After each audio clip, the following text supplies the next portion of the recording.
Brian McManus had always been a man of masks, some literal, some forged through years of manipulation, charm, and deceit.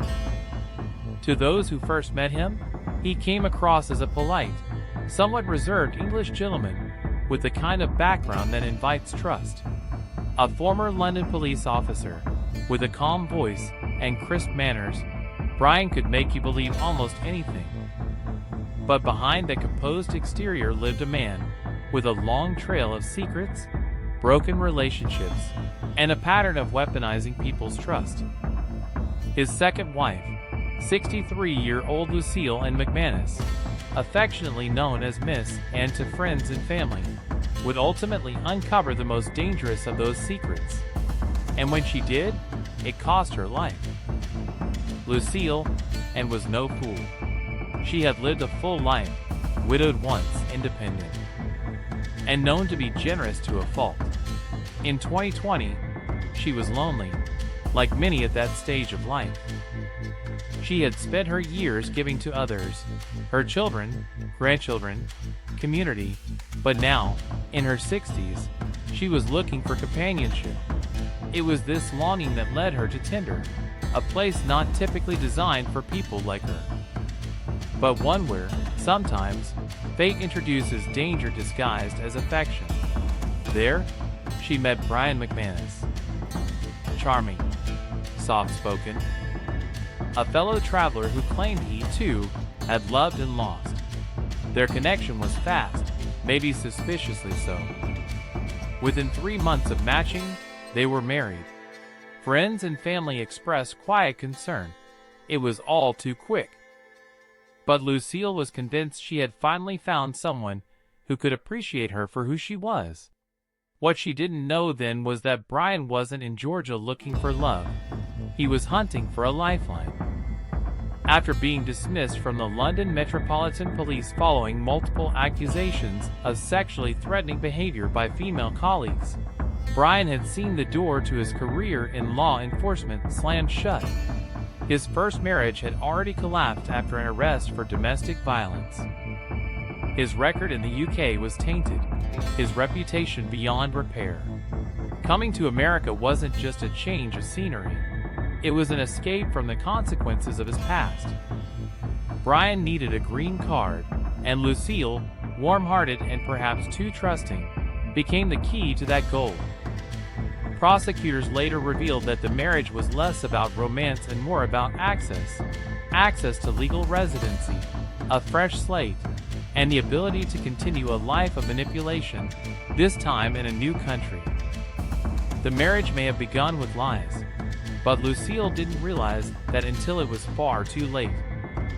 By the fall of 2023, cracks were showing. Brian had grown increasingly distant, evasive, and controlling. Lucille, by all accounts, was perceptive and intuitive, traits sharpened by years of raising children and managing a household. She started sensing that something wasn't right. The warm, attentive man she married had become cold, agitated, and secretive with his phone.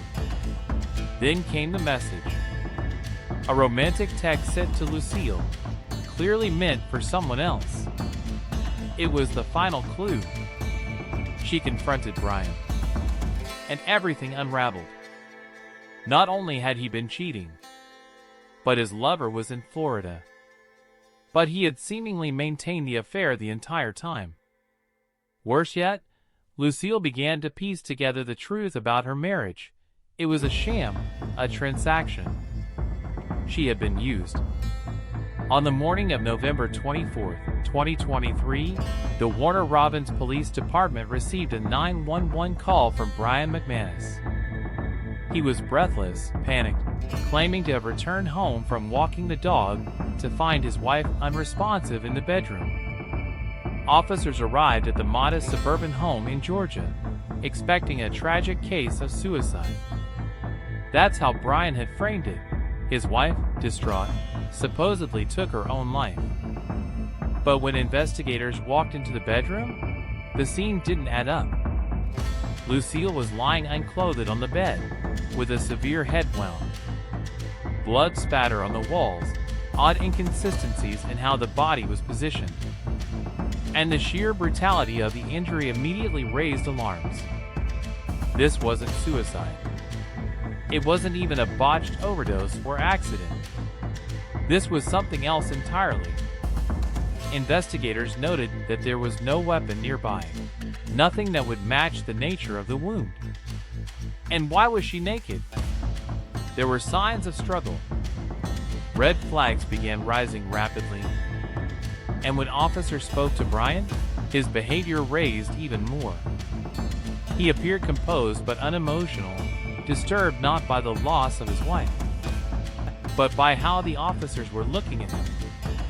Cold, defensive, at times outright annoying. When asked to recount the events, he gave conflicting timelines. The inconsistencies started piling up. Brian tried to shift the blame. He pointed fingers at Lucille's granddaughter and her boyfriend, who also lived in the house. He suggested that perhaps they had something to do with it, introducing drama into what he wanted to paint as a chaotic household. But the alibis of the young couple were rock solid, backed by cell phone data and time-stamped messages placing them miles away at the time of the murder. Police were beginning to close in, and Brian could feel it. Security footage from the neighborhood became a key breakthrough. One camera captured Brian walking near a drainage ditch shortly after the murder. It struck investigators as odd. Why was he out there? A search of the area revealed a rubber mallet and a discarded cell phone. Both items were linked to Brian. The mallet, in particular, was chilling. It matched the size and shape of Lucille's head wound. Forensic analysis later confirmed it was the murder weapon. Then came the motive. As they dug deeper, prosecutors uncovered the full scope of Brian's deception. His affair wasn't just an indiscretion. It was the unraveling thread of a much larger fraud. His relationship with Lucille had always been transactional. Once she discovered the truth and threatened to report the marriage as fraudulent, his immigration status was at risk. His stay in the U.S. hinged entirely on that marriage. If Lucille spoke out, everything he had manipulated into existence could vanish.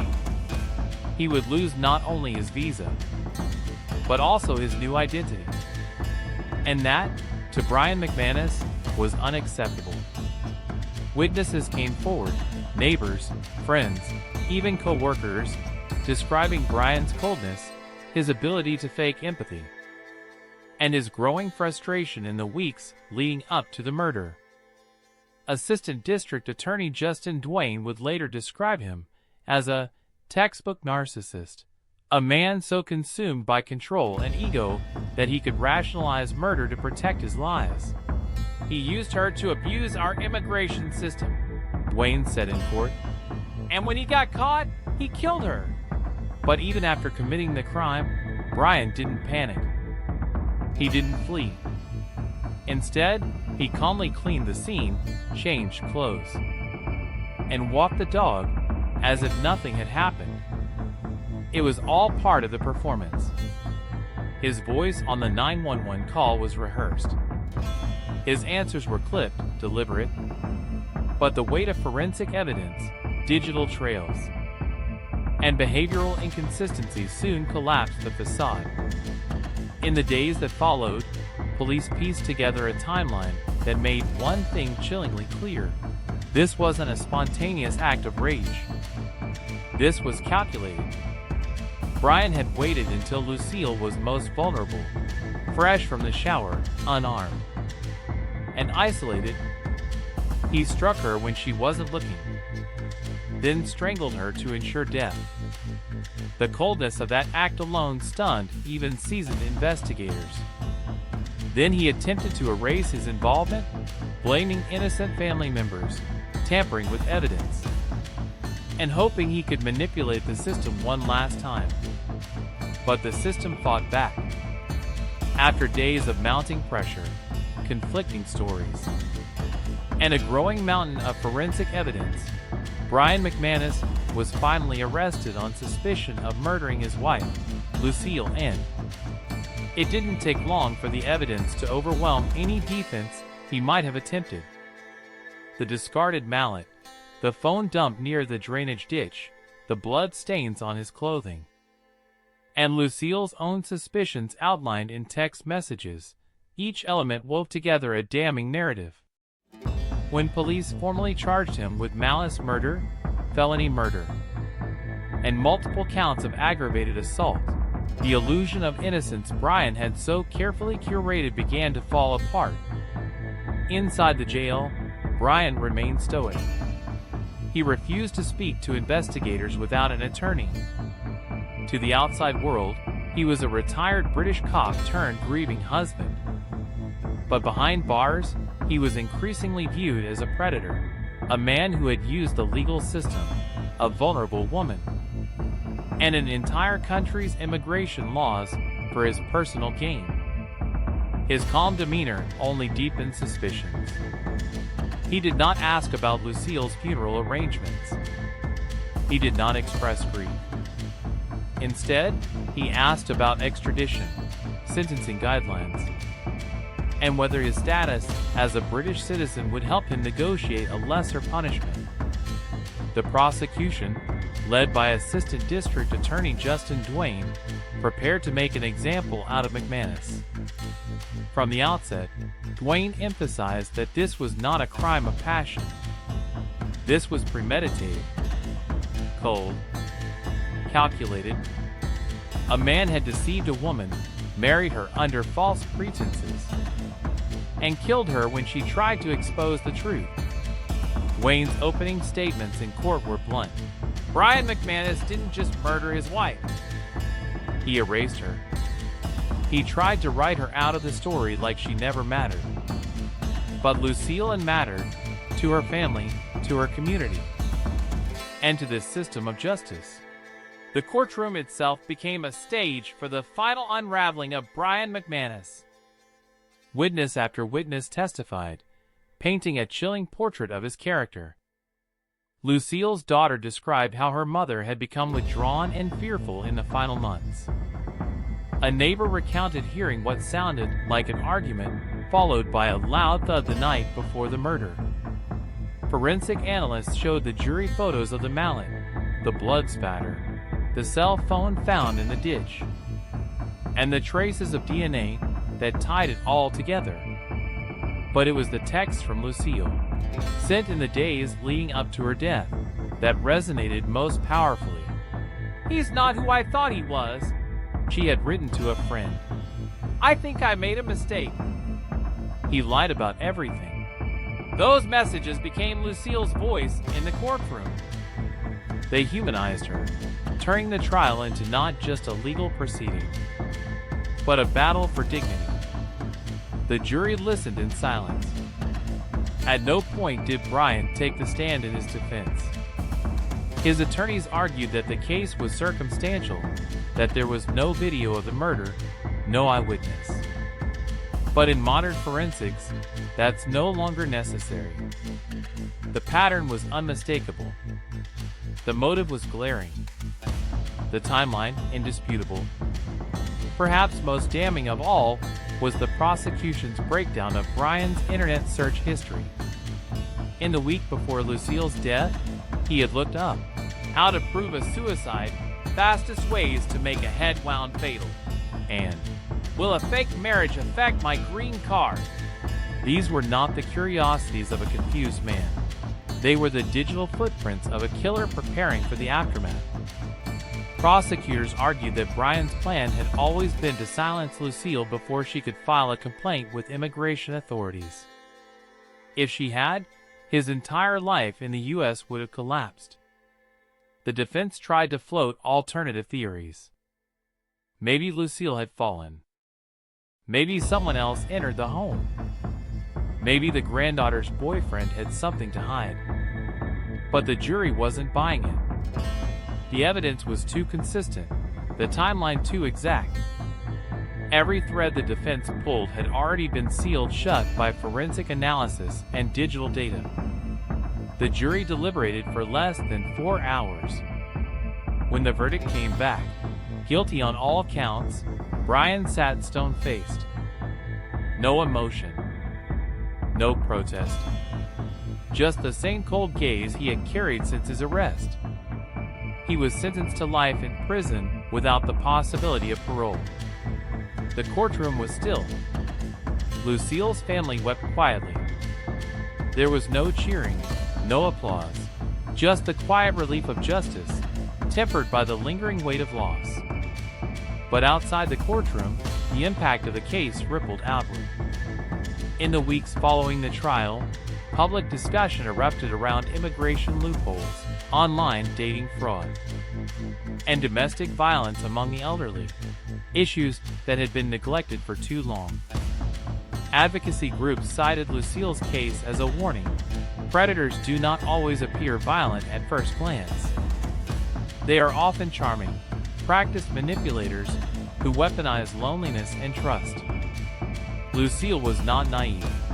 She was targeted. The case also sparked an internal review within local immigration offices. How had Brian McManus, with a record of dismissal from the London Metropolitan Police for misconduct and an arrest history for domestic violence, been able to enter the U.S. and marry without further vetting? Should there have been red flags? Lucille's family began pushing for legislation, something they informally called Lucille's Law, to require background checks and greater oversight on green card marriages involving vulnerable adults. In the end, the tragedy of Lucille's death became a symbol, not just of loss, but of systemic failures in immigration, law enforcement, but even digital safety. But her story also became a rallying cry. Her name, once whispered in grief, was now spoken boldly in public hearings and town halls. Her granddaughter, who had once lived in fear of being blamed, now stood at rallies sharing her story, warning others not to dismiss red flags. "If something feels wrong," she would say, "it probably is. And if someone you love tells you they're scared, listen. Please listen." As for Brian McManus, he will spend the rest of his life behind bars, serving time in a Georgia state prison. No parole. No early release. No second chance. He now lives in a gray cell without freedom, identity, or affection, the very things he manipulated others to gain. His story is no longer his own to control. It belongs to Lucille, to her family, and to every woman who was ever made to feel small-used and afraid. In true crime, the most chilling stories are not those of serial killers or strangers in the night, but the ones where love is fake, trust is weaponized, but danger moves in under the guise of companionship. Brian McManus was not just a murderer.